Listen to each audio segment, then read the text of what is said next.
Hi అండి. ఈరోజు నేను మా ఇంట్లో పొనగంటి కూర చేస్తున్నానండి.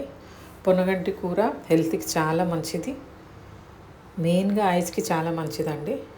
దీంట్లో మంచి విటమిన్స్ ఉంటాయి. మనం కంపల్సరీ తీసుకుంటే మన హెల్త్కే మంచిది. ప్రాసెస్ ఏంటో చూసుకుందాం.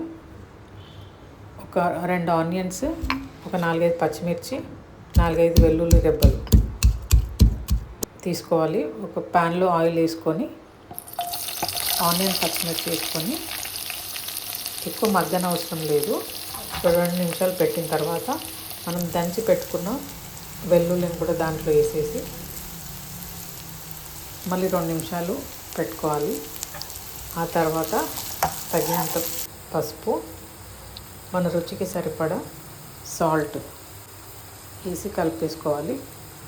ఆ తర్వాత మనం కడిగి ఉంచుకున్న పొనగంటి ఆకుని దాంట్లో వేసేసుకోవాలి. కలిపేసి మూత పెట్టి ఒక 5 నిమిషాలు మగ్గేసుకోవాలండి. 5 నిమిషాల తర్వాత మళ్ళీ ఒకసారి తీసి మళ్ళీ కలుపుకోవాలి. మళ్ళీ ఒక 5 మినిట్స్ మూత పెట్టి అట్లనే పెట్టేస్తే ఇంకా మనకు పొనగంటి కూర రెడీ అయిపోతుంది. దీంట్లో నేను టొమాటోలు కూడా ఏమీ వేయలేదు.